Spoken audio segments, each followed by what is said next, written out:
न तन चाहिए न धन चाहिए, अमन से भरा ये वतन चाहिए। जब तक जिंदा हूँ चुकाऊंगा मिट्टी का कर्ज, और जब मरूं तो तिरंगा कफन चाहिए। तो जी हाँ दोस्तों, हम लोग आज पढ़ेंगे हर घर तिरंगा योजना के बारे में।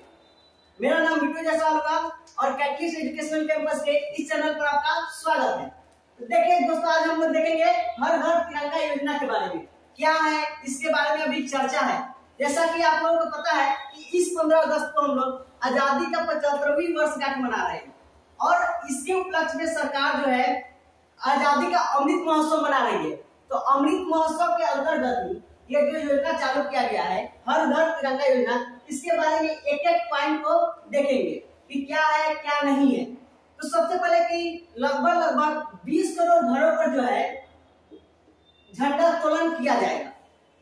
झंडा संहिता के बारे में थोड़ा जान लेते हैं कि झंडा संहिता में पहले कहा गया था कि आप ऑफिशियल जगह ही झंडा तोलन कर सकते हैं।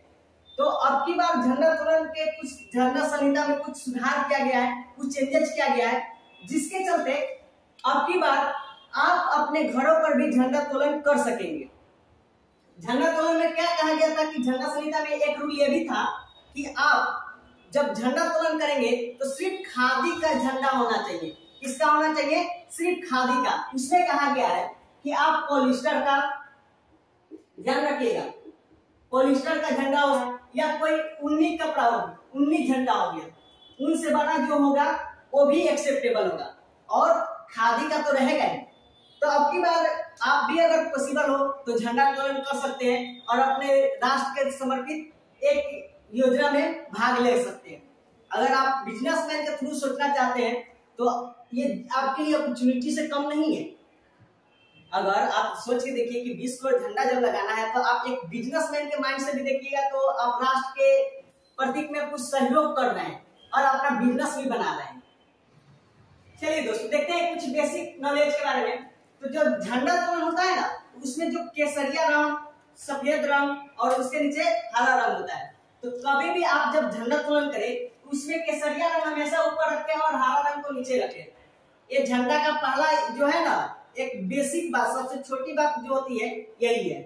उसके बाद झंडा सिर्फ सूर्योदय के बाद और सूर्यास्त से पहले ही फहराया जाना चाहिए। अगर आप झंडा को सूर्यास्त के बाद तक अगर आप फहराते हैं तो आपके लिए दिक्कत की बात है, जेल भी हो सकती है आपको, ठीक है। और सबसे बड़ी बात कि झंडा हम लोगों की आन बान शान है, तो इसीलिए कभी भी झंडा को जमीन पर गिरने मत दीजिएगा। आपसे हाथ जोड़ के निवेदन है कि कभी भी झंडा का जब यूज करते हैं तो बहुत सारा जब देखते हैं ना झंडा जमीन पर गिरा हुआ तो बहुत दुख होता है यहाँ पे। तो कभी आपसे विनम्र विनती है कि जब भी आप झंडा को कहीं नीचे पड़ा हुआ देखें तो उसको एक रिस्पेक्टेबल जगह पर रख दें, ठीक है। तो झंडा को कभी जमीन पर गिरने ना दें। और एक और आप चलते हैं, थोड़ा इंपॉर्टेंट बात है ये कि झंडा की लंबाई और चौड़ाई का अनुपात क्या होना चाहिए। ये आपका एसएससी का एग्जाम से लेकर बीपीएससी और यूपीएससी के एग्जाम तक पीडी में पूछ देता है कभी कभी। तो झंडा के लंबाई और चौड़ाई का अनुपात हमेशा 3:2 में होना चाहिए, यानी 3 लंबाई होना चाहिए उसके और 2 चौड़ाई होना चाहिए, ठीक है। ये सबसे इंपॉर्टेंट बात है। अब जानते हैं कुछ तथ्यात्मक चीज, जैसे 22 जुलाई 1947 को, कब 22 जुलाई 1947 को संविधान सभा द्वारा जो है, जो वर्तमान में परिप्रेक्ष्य में हमारे झंडा है उसको अपनाया गया था। तो इस कारण से 22 जुलाई को हम लोग क्या सेलिब्रेट करते हैं? झंडा दिवस सेलिब्रेट करते हैं, ठीक है। 22 जुलाई को हम लोग क्या सेलिब्रेट करते हैं? झंडा दिवस, याद रखिएगा। 22 जुलाई 1947 को संविधान सभा द्वारा अपना झंडा अपनाया गया था। उसके बाद झंडा संहिता है, यानी झंडा के क्या क्या रूल होने चाहिए कि जमीन पर न गिरने दें। उसके बाद तिरंगा का जो केसरिया रंग है वो ऊपर रहना चाहिए, और कोई भी आप झंडा तोलन, झंडा अगर तिरंगा लगा रहे हैं और उसके समक्ष में कोई झंडा लगा रहे हैं तो अपना तिरंगा जो है उसके परिप्रेक्ष्य में राइट साइड में होना चाहिए और उससे ऊंचा होना चाहिए। और कोई झंडा अगर लगा रहे हैं, अपना धार्मिक झंडा लगा रहे हैं, तो आपका तिरंगा क्या होना चाहिए? ऊपर होना चाहिए, ठीक है।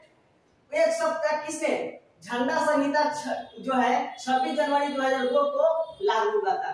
झंडा संहिता कब लागू हुआ था? 26 जनवरी 2002 को, ठीक है दोस्तों। तो ये सब तो हो गई इंपॉर्टेंट बात। अगर उम्मीद करते हैं वीडियो अच्छी लगी होगी, वीडियो अच्छी लगी है तो वीडियो को लाइक करें, शेयर करें और चैनल पर पहली बार आए हैं तो चैनल को सब्सक्राइब कर लें। धन्यवाद। जय हिंद।